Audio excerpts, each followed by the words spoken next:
If there's an accomplishment, they will support it. And they certainly, maybe not, I should say, shouldn't use certainly, but they definitely encourage women coming together. There's a general recognition, at least on one level, that girls need to be educated. And part of that has been really the exposure and seeing the possibilities of having educated women. So on one level, they really celebrate that. On another level, that gets undermined. And for example, for us with our girls' education, it gets undermined by early marriage. And we started out with 90 girls in P1 at first grade 8 years ago, and now we can account for 11 girls who are finishing school, but 70 of them have gotten married. And we had a conversation with the elders about this, and again, just this last trip. And again, on the one hand, there's a sense that girls do need to be educated, but on the other hand, if you're a father of a girl, that's commodity, that's cows, right? So there's sort of an economic incentive to get her married.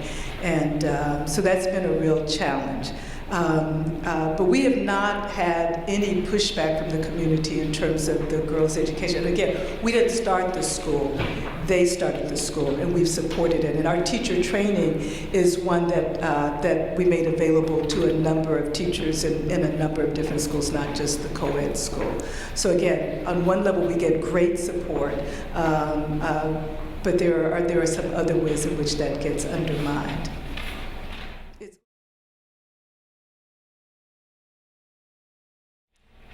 Which I say is one of the most important lessons that I want to make sure you understand, is that social change takes a long time. And there are things that you're going to start, and you're not going to see the fruit of them.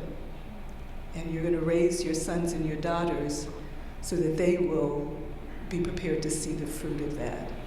But you know, we are here. We're the fruit of that ourselves, right? I'm an African American woman.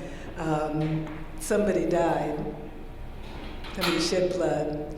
Generations of people shed blood, and I'm here, right? Nelson Mandela was in jail for 27 years, and when you read his autobiography, it said it never occurred to him that they would not defeat apartheid.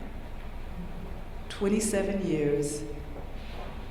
In a cell without a cell phone and no access to email, right? Couldn't protest. It never occurred to him. And now we've certainly seen apartheid come tumbling down. There are issues, but we have seen that happen. So whatever you take on, and you have to take it on, and you gotta be willing to stay with it. Because that's where the gain is. Most times you're changing radical paradigms. And you can do it, and you can do it. We can do this.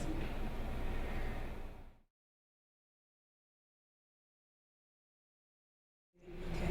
The fact that you come to the table with that realization means that you're really most of the way there, right? Now, it's work.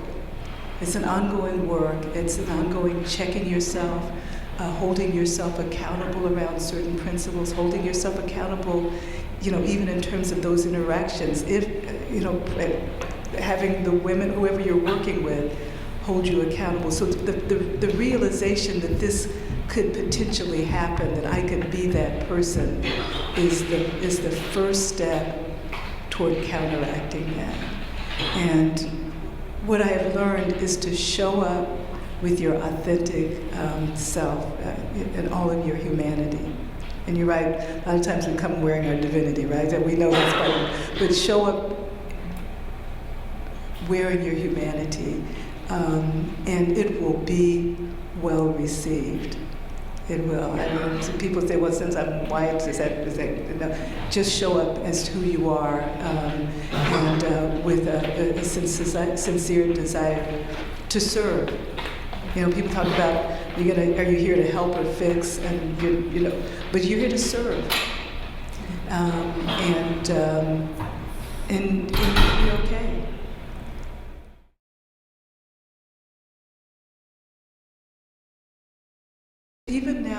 encourage you to really to treat people well. Sometimes we are, how do you get all these connections and how are you doing?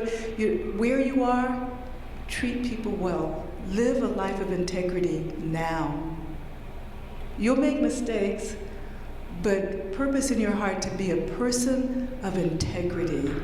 And that is, I'd say, my biggest worry about the world is that integrity is a vanishing species. Please be a person of integrity.